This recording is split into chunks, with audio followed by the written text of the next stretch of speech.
rapprocher l'oreille. Aujourd'hui, on se retrouve dans une nouvelle vidéo Scrollerbox.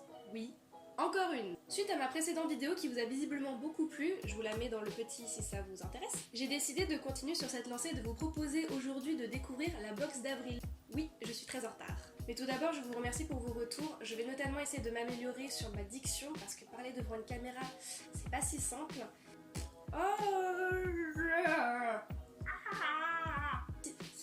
Et surtout essayer de prendre le temps de plus vous parler des produits présentés parce que j'ai l'impression d'avoir un peu survolé le sujet la dernière fois. C'est vos likes et vos commentaires qui m'encouragent à continuer, alors franchement merci. Pour ceux qui ne savent pas qui je suis Louise Moore, BDiste illustratrice. Je teste des Scrollerbox et vous propose de suivre toutes les étapes du dessin que je vais réaliser à l'aide du matériel proposé. Let's go! Tout d'abord, on va commencer par ouvrir la box. Comme vous le voyez, je ne l'ai pas ouverte avant le tournage de cette vidéo, ce qui m'a valu une drôle de surprise. Je vous laisse constater. En effet, par erreur de ma part ou par la leur, je n'en ai aucune idée, c'est pas grave, j'ai reçu une deuxième box du mois de mars, que j'ai fait évidemment dans la vidéo précédente. D'ailleurs, je vous invite à la voir si ce n'est toujours pas fait. Du coup, c'est pas grave, on remballe, on passe à la suivante en espérant que cette fois-ci, je n'ai pas de mauvaise surprise. Donc tac tac tac, rebelote, on ouvre, voilà, suspense, allez hop, pouf. Et oh miracle, c'est bien la box d'avril qu'on a cette fois-ci entre les mains. Alors on commence le déballage avec le stickers présent dans chaque box. Ensuite, bon bah le petit paquet de papier de soie, c'est déjà ouvert à l'intérieur de la boîte mais c'est pas grave. Alors tout d'abord nous avons des marqueurs aquarelle Faber-Castell, un jaune et un bleu avec une pointe plus ou moins épaisse.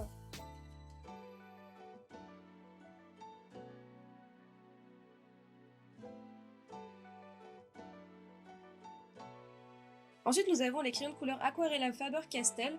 Ceux-là, je les connais, j'en ai déjà eu dans mon enfance, donc il me semble qu'ils sont déjà pas mal. Enfin, de toute façon, c'est du Faber-Castell, donc je doute un petit peu que ça me déçoive. Ils sont assez gros, comme vous pouvez le voir, donc bon, bah écoutez, moi j'ai des tailles classiques. Ensuite, nous avons le Derwent Sketching Pencil. Bon, bah, c'est un crayon à papier, hein, HB, tout ce qui est le plus classique. Après, c'est vrai que la mine m'a l'air plus épaisse que ce que j'ai l'habitude de voir. Bon, pourquoi pas, hein. Ensuite, nous avons le Pro Art Série 31, nanana, bref, un pinceau blanc pour l'aquarelle.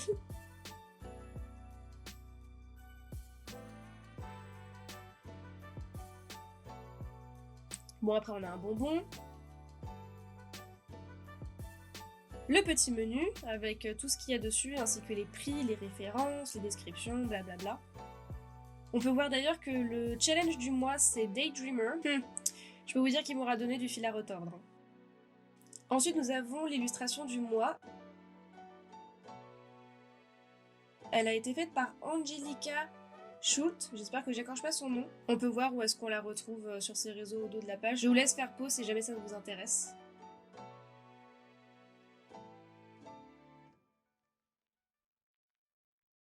Ensuite, on a un petit Scrollerzine, donc c'est une sorte de petit, ouais, d'un petit magazine avec ce qu'on peut trouver dans la box, visiblement. Quoi d'autre? Les dessins du mois précédent. Ouais, bah c'est un petit magazine quoi, bon je vais le lire tout à l'heure quand j'aurai fini. Ensuite nous avons un bloc de feuilles aquarellables format A5. Bah écoutez, bah il n'y a pas de marque, hein, c'est Scrollerbox visiblement. Donc c'est du papier blanc classique. Hein. Et j'ai hâte de voir ce que ça donne. Allez hop, une fois que c'est fini, on range la boîte, on réunit le tout. Et voyons voir ce qu'on peut faire avec tout ça. On va commencer par tester le crayon à papier. Bah, je commence à écrire, puis à faire des gribouillis plus ou moins appuyés. En fait, j'essaie de tester le dégradé, ce que ça rend. Bon, bah, écoutez, c'est un crayon à papier normal. Il s'efface bien, à condition de ne pas appuyer trop fort. Et bah, franchement, j'ai rien d'autre à dire de plus. On passe au crayon de couleur aquarellable. Alors, attendez, là, je suis juste partie chercher mon torchon pour essuyer le pinceau. Indispensable. De l'eau. Et le pinceau pour voir un petit peu comment le pigment réagit à l'eau.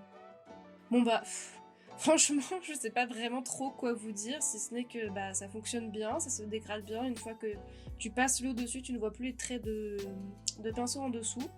Donc on a testé là le marron, puis le rouge. Pareil, qui se dilue bien. Bon, moi je galère un petit peu avec les crayons de couleur aquarellables.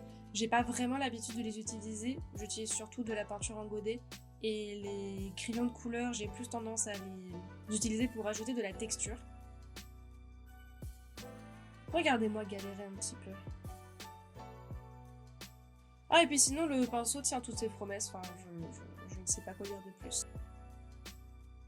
Alors là, on passe à la partie qui m'intriguait le plus, c'est-à-dire les Faber-Castell Watercolor Markers.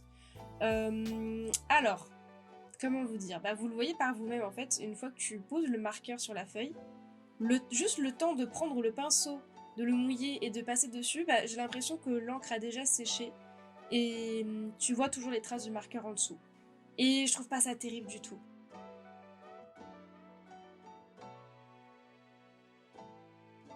Du coup, j'ai essayé une nouvelle fois et cette fois-ci, j'ai pas laissé l'encre sécher, donc j'ai voulu voir si dès que tu mettais l'eau après avoir appliqué le marqueur, ça faisait un effet différent et non, toujours pas.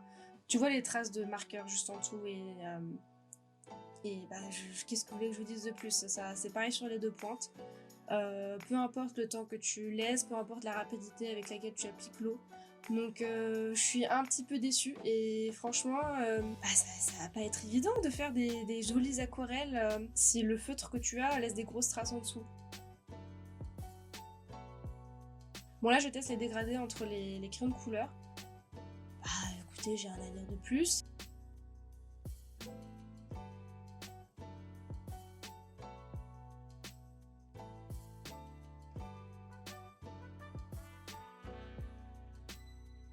J'ai voulu tester ce que ça rendrait aussi de mélanger le jaune et le bleu. Je voulais savoir si le vert que ça donnait allait être joli. Donc bah, au final, oui, il n'y a rien à dire de plus. Et aussi les marqueurs et les crayons de couleur ont l'air de bien se mélanger aussi ensemble. Bon là évidemment le rouge a pris l'ascendant sur le jaune, mais vous avez compris l'idée. Bon, une fois que c'est fait, on passe au dessin préparatoire. Alors là, il y en a des choses à dire. Déjà, le thème, Daydreamer, je rappelle, m'a donné beaucoup de fil à retordre parce que sur le coup, j'étais pas du tout inspirée. C'était une catastrophe. Donc, j'ai commencé par esquisser, je sais pas moi, une petite fille en train de jouer aux poupées et qui était perdue dans ses pensées. Puis je suis partie sur une petite fille qui regardait les nuages allongés dans l'herbe.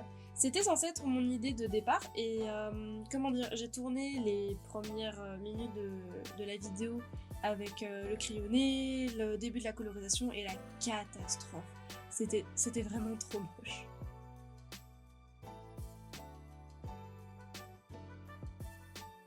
Du coup, je suis repartie avec l'idée d'une petite fille qui tient un ballon au milieu, je sais pas moi, d'un champ. Un truc plutôt basique, mais pour le coup, je me sentais pas d'humeur très aventureuse, étant donné que le matériel que j'ai reçu, comment vous dire, je ne maîtrise pas du tout.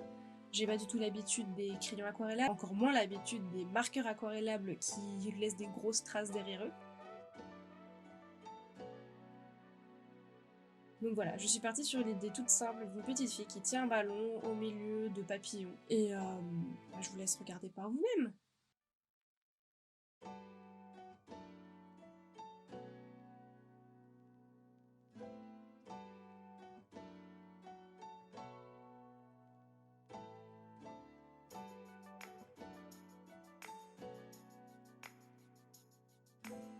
Et maintenant on part sur le crayonné.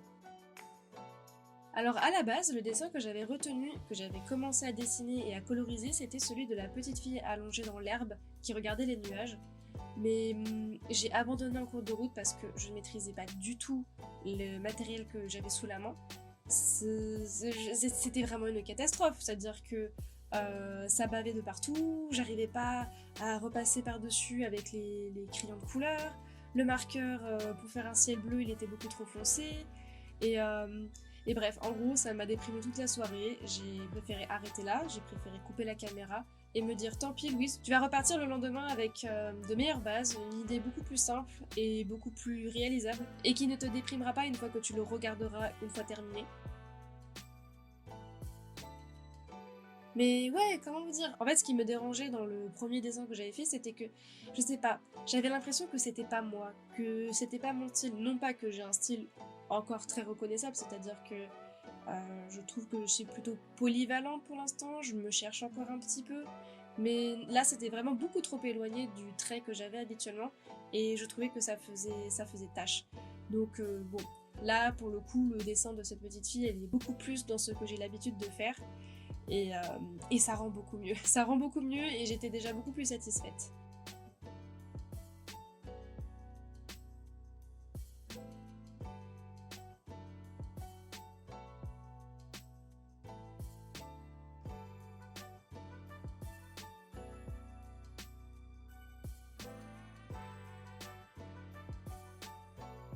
Allez, maintenant, trêve de bavardage, il est temps de passer à la colorisation. On commence tout d'abord par appliquer le rouge avec le crayon de couleur aquarelle à Faber-Castell. J'en applique sur les joues, sur le bout du nez, sur le ballon aussi qu'elle tient dans la main, sur les petites chaussures et sur le petit ruban qu'elle a dans les cheveux. Une fois que c'est fait, je prends mon pinceau et je commence doucement à appliquer-le sur les couleurs que j'ai mis sur le papier. Je fonds le tout, alors ça laisse pas de traces, c'est plutôt propre. Bon, il faut parfois insister sur certaines zones pour que ça soit bien smooth comme il faut, mais globalement, j'en suis plutôt bien sortie et je repasserai plus tard avec le crayon de couleur tout simplement pour ajouter un petit peu de texture. Ensuite, je passe aux cheveux avec le crayon évidemment marron. Je fais des petites lignes en me disant que cette fois-ci, si je n'arrive pas à tout blender correctement, bah c'est pas grave parce que ça suivra le sens du cheveu et ça c'est important. On fait les yeux, les sourcils. Et maintenant, on passe à l'eau. Comme je vous dis, je suis le sens du cheveu et c'est pas grave s'il restait quelques lignes sous l'eau parce que je trouve que ça donne un tout petit peu plus de matière aux cheveux. Enfin, je sais pas, c'est mon avis personnel.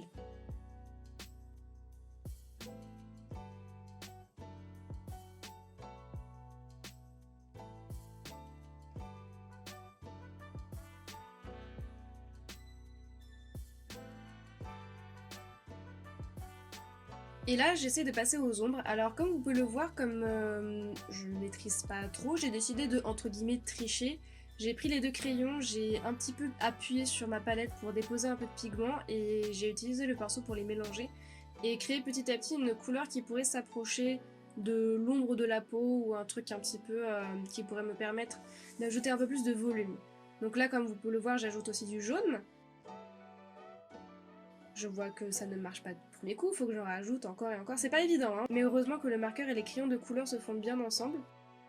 Je dilue le tout pour vraiment avoir le moins de pigment possible sur mon pinceau et je passe aux ombres.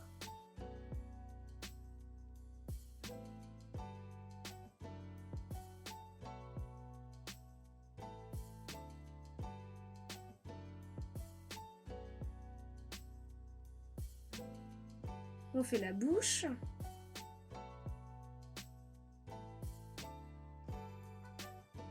Je fais un petit tourbillon sur le joue parce que bon, écoutez, j'en avais envie. Et on trace quelques contours avec la pointe du crayon de couleur.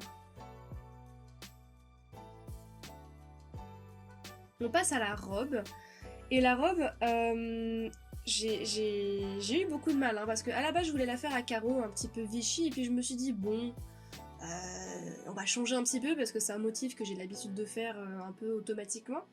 Donc je sais pas trop ce que j'ai voulu faire, des sortes de rayures ou je ne sais quoi, et ça rendait pas très très bien, ça bavait de partout. Je galérais un petit peu, c'était pas du tout régulier, et comment dire, j'ai fini par rattraper ça un petit peu plus tard dans la vidéo, vous le verrez bien.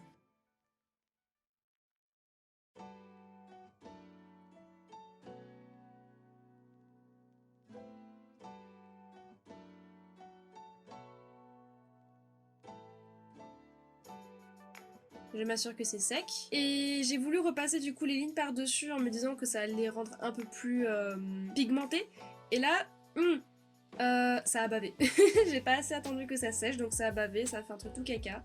Je me suis dit qu'on va peut-être arrêter les frais maintenant. Là, je passe au ciel et cette fois-ci, j'ai pas fait l'erreur que j'ai fait la dernière fois, c'est-à-dire que je n'ai pas appliqué le feutre directement sur le papier, je l'ai dilué dans beaucoup d'eau pour avoir un ciel assez clair et assez, comment dire, avec un effet vraiment aquarelle, comme sur l'illustration qu'on a reçue au tout début en déballant la box. Je tamponne avec un mouchoir pour enlever un peu de pigment et je me dis que j'aurais peut-être dû le laisser, je pense que ça serait mieux ressorti, mais bon, c'est pas grave.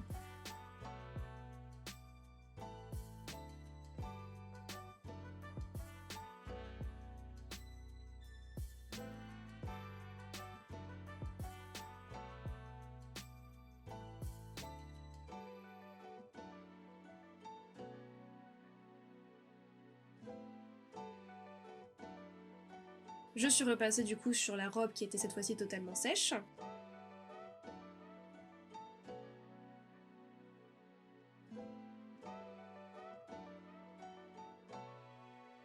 Là, je me saisis de mon crayon de couleur vert et je commence à dessiner les brins d'herbe. Bon, là, c'est long et chiant, donc je vous ai coupé tout ça au montage, comme ça c'est beaucoup moins ennuyeux.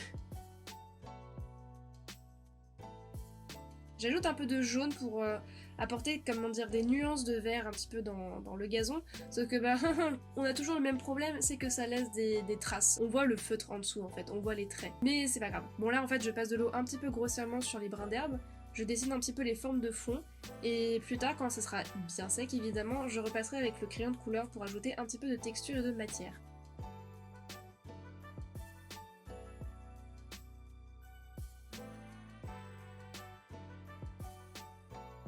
On colorise les papillons. Et de 1, et de 2, et de 3. Je rajoute un petit peu de crayon de couleur sur le ballon pour intensifier certains endroits et donner, comment dire, une apparence plus jolie en fait. Bah, de toute façon, vous le voyez en gros plan. Personnellement, je trouve ça plus joli que de laisser juste à l'aquarelle. On fait pareil pour les cheveux. Pareil, on suit le mouvement de la chevelure pour ne pas que ça fasse bizarre. On fait les contours de la main.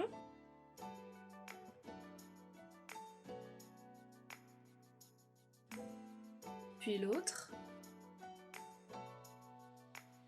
Et voilà, on passe à l'herbe, je donne des petits coups de crayon vers le haut, vers le bas, enfin à la verticale. Et pareil, j'ai beaucoup coupé ça au montage parce que c'est très très long et pas très très intéressant.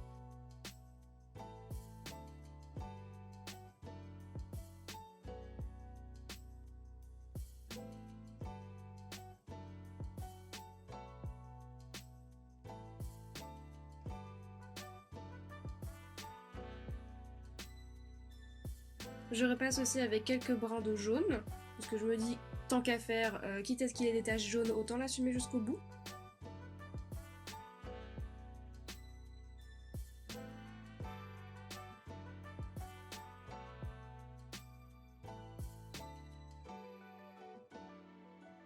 Et je me suis dit, tant qu'à faire, pourquoi ne pas rajouter quelques brins d'herbe rouge? Un petit peu de contraste complémentaire, ça fait jamais de mal.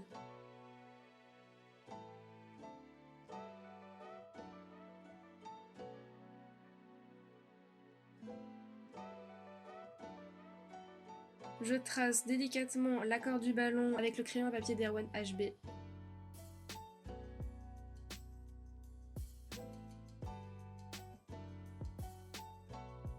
Et pour ajouter un petit peu de couleur, je mets du jaune dans ma palette, de l'eau un petit peu sur la feuille pour diluer le tout, et je passe un petit peu. Bon, je fais très très attention parce que là, une erreur et boum, le crayon de couleur vert que j'ai passé avant se dilue avec le jaune que je veux mettre dans le ciel et ce serait pas très joli. Donc voilà, ça apporte un petit peu de couleur, ça fait pas de mal non plus.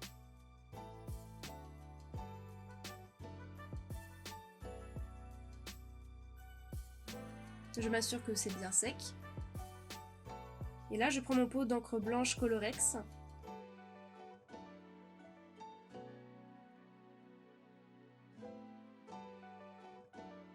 Et j'ajoute des lignes blanches à la robe, histoire de rattraper un petit peu la misère.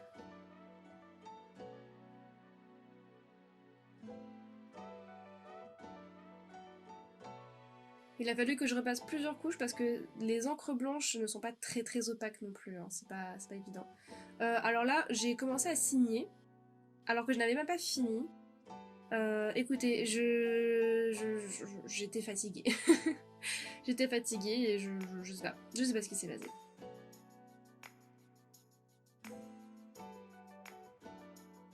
Donc oui, Louise, maintenant on se concentre, on termine la tâche que tu avais commencée. Donc évidemment ça barre un petit peu sur les lignes que j'ai déjà retracées à la base. Donc c'est pas grave, je finis mes lignes blanches et bah je repasserai par-dessus avec le feutre bleu, hein, comme d'habitude, hein, en espérant que ça ait évidemment bien séché pour ne pas gâcher tout ce que j'ai fait juste avant sur cette robe.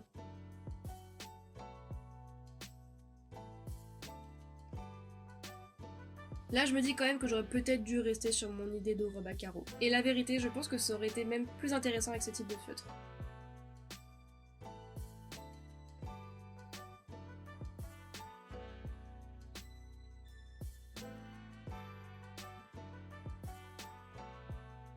Et maintenant on passe au résultat final. Et voilà, j'espère que la vidéo vous a plu. Sachez que j'ai eu beaucoup de mal à m'y mettre, à la tourner et encore plus à la monter, mais le fait est qu'au final j'aime bien le rendu et je suis plutôt contente de ce que j'ai réussi à faire. Sur ce, n'hésitez pas à lâcher un petit pouce vers le haut ainsi qu'un commentaire, vous abonner à la chaîne pour plus de vidéos, et si vous voulez me retrouver sur les réseaux sociaux, ils seront listés en barre d'infos. Sur ce, je vous dis à la prochaine et à bientôt pour une nouvelle vidéo. Bye!